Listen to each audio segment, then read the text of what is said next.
A few moments later. Baru 4 orang dari 7 orang ya. Ayo lagi 3 silahkan dijawab. Gak apa salah ya. Ini juga tidak terlihat. Oke. Sudah cukup 2 menit ya. Jawaban terbanyak adalah B. Oke, kita lihat. Jadi kalau untuk soal begini, kalau kita mempunyai suatu limit trigonometri ya, kemudian hanya tersisa sin sama tan, ya, sin dan tan, maka ini tuh biasanya gampang ya, dan kita hanya perlu awalnya membagi dengan X, tapi tidak semua soal juga bisa seperti ini. Ya, ciri-ciri soal yang mengandung sin tan itu gampang jika kita lihat di sini variabel X-nya itu berpangkat sama semua. Di sini X-nya pangkat 1, X-nya pangkat 1, X-nya pangkat 1. Ya. Jadi itu adalah bentuk yang mudah untuk sin dan tan. Tapi kalau misalnya atasnya pangkat 3 misalnya, sedangkan bawahnya ini pangkatnya 1, itu berarti perlu trik lain untuk menjawab soal tersebut, walaupun hanya mengandung sin sama tan. Ya. Jadi di sini lagi sekali karena ini pangkatnya sama ya 1, berarti ini termasuk yang jenis yang mudah.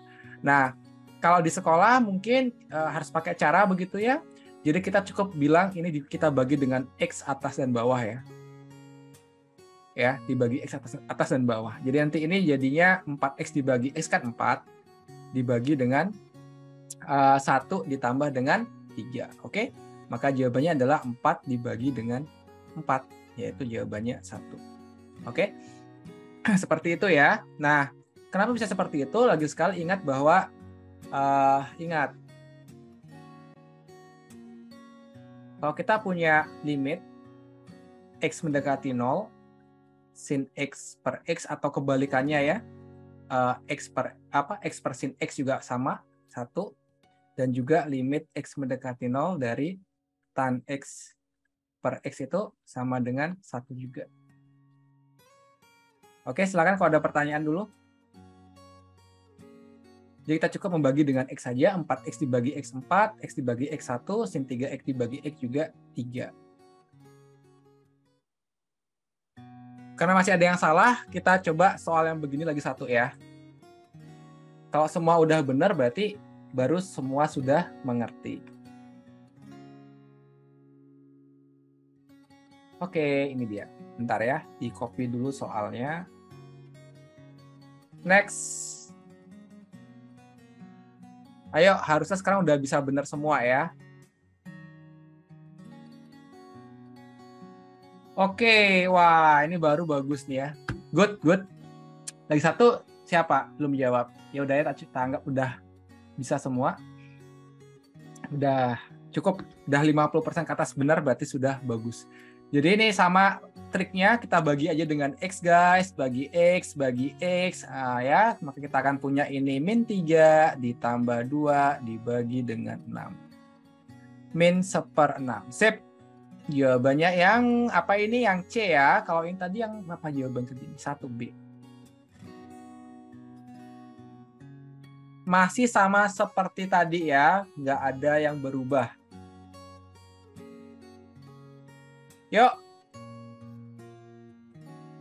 Oke, mayoritas menjawab E, kita lihat ya. Nah, jadi di sini hati-hati guys ya, hati-hati di sini.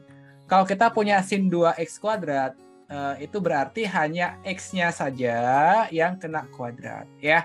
Tapi kalau sin 3X kuadrat berarti 3X-nya ini juga, 3-nya ini juga kena kuadrat gitu ya. Nah, karena ini pangkat tertinggi atas dan bawah itu adalah X kuadrat, maka kita bisa buat ini dibagi dengan X kuadrat ya. Lagi sekali karena pangkat tertinggi atas dan bawah adalah X kuadrat. Maka di sini kita bisa tuliskan yang atas ini sin 2X kuadrat dibagi X kuadrat, jelas hasilnya 2. Dibagi dengan ya. Bentar ya, ini kok nggak mau. Oh ini dia. Dibagi dengan 1 ditambah, nah ini ya. Ini jadinya 9 ya, 9x kuadrat. Jadi ini kita tambah dengan 9. Berarti 2/10 atau 1/5. Gitu ya. Jadi jawabannya yang E. Ini sama aja dengan kalau kita buat misalnya sin kuadrat 3. Ini juga sama artinya ya, sama artinya. Tapi ini nggak sama, kalau ini sin 3x kuadrat berarti hanya si x-nya aja yang kena kuadrat. Ini adalah dua hal yang beda ya, ini berbeda. Ada pertanyaan dulu? Silakan ya. Boleh lewat mikrofon, boleh juga lewat chat kalau mau bertanya. Lagi sekali jangan ragu-ragu kalau mau bertanya, silakan aja. Begitu nggak ngerti silakan tanyakan gitu. Nah, sekarang kita coba lagi, kita naik level ya. Masih berbau itu sin sama tan. Maybe okay, sama aja itu. Bentar ya, pilih soal dulu. Soal berikutnya ya. Limit x mendekati 1 tan 1 min x per x pangkat 3 min 1 sama dengan ya. Nah, di sini kita perlu ingat lagi sifat-sifat dari aljabar. Ya, ingat. Apa aja itu? Pertama, misal kita punya a kuadrat min b kuadrat. Ini bisa kita faktorkan menjadi a min b dikali dengan a plus b. Oke ya. Nah, kalau kita punya a pangkat 3 min b pangkat 3, ini bisa kita pecah atau kita faktorkan menjadi a min b dikali a kuadrat plus ab plus b kuadrat. Gitu ya. Jadi, ini perlu kita ingat.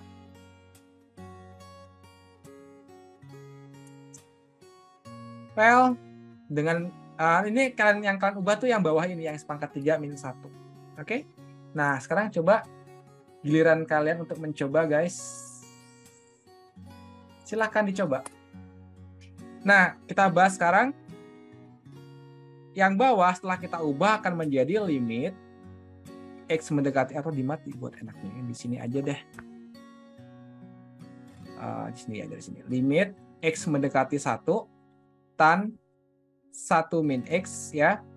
Bawahnya menjadi apa? Ini kan berarti kan A-nya x, B-nya 1 ya. Berarti nanti kalau kita ubah ke sifat ini akan menjadi x min 1 x kuadrat plus x ya. Kan AB, A-nya x, B-nya 1 kan. X kali 1 ya x ditambah B kuadrat, B-nya 1 kuadrat ya jelas 1. Begitu. Nah, lalu bagian sini ya, ini bisa kita kita bisa bagi, bukan dibagi ya. Ini kan ya anggaplah gini lah, kalau biar gampang, anggaplah tannya nggak ada, tapi jangan pernah mencoret tan seperti ini, itu yang nggak boleh ya. Jadi kita bolehlah anggap tannya nggak ada gitu ya. Maka kita punya 1 min x dibagi x min 1 ya. Jadi kalau kita punya a min b dibagi dengan b min a, itu kan sama dengan min 1 ya kan.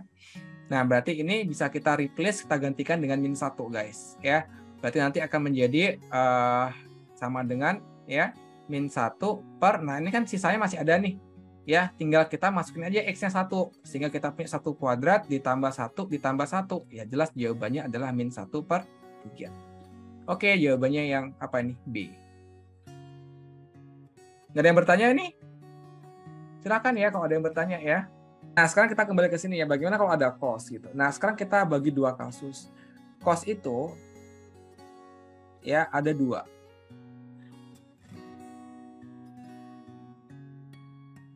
Ada yang baik, ada yang jahat. Kapan cos itu baik? Ketika dia sebagai pengali.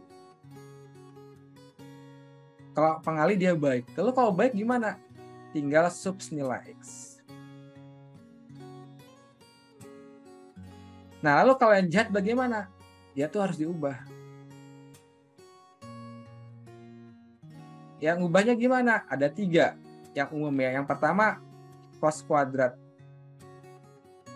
kotak sama dengan 1 min sin kuadrat kotak. Lalu kalau kita punya cos kotak sama dengan 1 min 2 sin kuadrat kotak. Kalau kita punya cos kotak min cos segitiga sama dengan min 2 sin. Setengah kotak tambah segitiga sin setengah kotak min segitiga. Nah, ini dia. Ya, jadi inilah perubahan cos yang jahat ya. Oke. Nah, perlu diingat juga sifat-sifat di kelas 10. Ya, apa itu sudut-sudut berelasi? Misal kita punya sin 90 tambah X sama dengan cos X. Atau cos 90 tambah X sama dengan min sin X. Cos 90 min X sama dengan sin X dan seterusnya ya. Ini di kelas 10 ya. Silakan kalian baca lagi gitu ya sifat-sifat ini. Kadang-kadang kita pakai juga kalau dia mengandung pi gitu. Nah, sekarang kita lihat soal ini ya. Ini yang kita sebut sebagai cos baik. Kenapa cos baik? Karena ini dikali, pengali dia. Ya, ini pengali. Paham ya? Ini kan dikali nih. Nah, berarti sekarang kita tinggal masukkan aja nilai X-nya. Paham ya? Kita cuma masukin aja nilai X-nya. Maka ini akan menjadi limit X mendekati 1. Atau gini dah, kita masukkan ke sini langsung ya. Kalau kita masukkan X-nya 1, kita punya kan 1 min 1 per 1 sama dengan 0. Paham ya? Maka ini cos 0. Jadi ini bernilai cos 0. Berapa cos 0 itu? Cos 0 sama dengan 1 gitu. Berarti ini akan menjadi limit sin ya. Ini kita langsung samakan penyebut bisa ya. Jadinya kan X per X nih satunya ya. X per X. X per X dikurangi 1 per X berarti nanti jadinya X min 1 per X dibagi dengan kok mereng banget. Dibagi dengan X min 1 ya. Lalu bagian ini disamain ya, biar nggak lupa dikali 1 walaupun nggak penting ya. 1 ini dari cosnya nih loh ya, hasil 1 tadi. Nah, lalu sin X min 1 dibagi X min 1 ini pastilah nilainya 1 ya. Sehingga nanti kita tinggal menyisakan limit X mendekati 1 dari 1 per masih ada X di bawah nih ya. Jadi sin X min 1 sama X min 1 udah lenyap jadi 1 ya. Berarti ada 1 per X. Oh, masih ada X-nya, masukin X-nya 1. Berarti 1 per 1 sama dengan 1. Paham sampai sini? Ya. Oke, langkahnya gimana? Ini kita ubah dulu yang ini guys. Ya, ini kita ubah dulu. Nah, berubah jadi apakah dia? Nah, lagi sifat ini ya. Kalau kita punya ini, bentuk ini ya. Nah, atau bisa kita tulis ulang juga. Kalau kita pindah sin kuadrat kotaknya ke ruas kiri, kita punya sin kuadrat kotak sama dengan 1 min cos kuadrat kotak. Iya kan? Tinggal dipindah-pindah aja. Nah, berarti kalau kita punya 1 min cos kuadrat X, ini akan menjadi sin kuadrat X. Ya, lagi sekali ya. 1 min cos kuadrat kotak sama dengan sin kuadrat kotak. Berarti kalau kita punya 1 min cos kuadrat X sama dengan sin kuadrat X. Nah, lalu kita punya bentuknya sekarang limit X mendekati 0, sin kuadrat X min cos X sin kuadrat X dibagi X pangkat 4. Nah, gitu kan? Lalu ini sama ini kita bisa keluarin ya, kita bisa keluarin menjadi limit X mendekati 0 sin kuadrat X dalam kurung 1 min cos X. Nah, kalau kalian bingung coba deh ya, kalian masukin lagi nih kali. Ini kali gitu kan, jadinya ini lagi dia. Oke, dibagi dengan X pangkat 4. Nah, nanti kalau kita bagi ini sama ini ya, itu akan menjadi X pangkat 2 bawahnya ya. Ini udah habis. Ya, kita bagi dengan X pangkat 2, berarti nanti yang di bawah ini tinggal X pangkat 2 aja ya. Ini akan menjadi limit X mendekati 0 ya. Oke, kita balik ke sini. Ini udah jadi 1 ya. Lalu 1 min cos X ini kembali ke sifat tadi ya, kembali yang sini. Mana dia? Nih ya, 1 min cos kotak sama dengan 2 sin kuadrat kotak per 2. Berarti ini bisa kita ubah menjadi 2 sin kuadrat kotaknya X ya, berarti X per 2. Bawahnya masih ada X kuadrat ya, sisa dari pembagian tadi ini tuh. Bukan pembagian ya istilahnya ya. Iya, dari sisa tadi kita membagi, bukan membagi sebenarnya apa istilahnya ya. Dari sifat sin X per X sama dengan 1 tadi ya. Jadi ini kita masih sisa lagi X kuadrat gitu. Nah ini kan impas ya, ini X kuadrat ini juga X kuadrat, berarti udah enak, udah gampang karena pangkat atas sama pangkat bawahnya sama sekarang. Berarti jawabannya apa nih? 2 dikali, ingat nih 2-nya kena kuadrat guys, per 2-nya kena kuadrat, berarti dikali berapa? Kali 1/4. Jawabannya setengah lagi ya. Jawabannya yang C.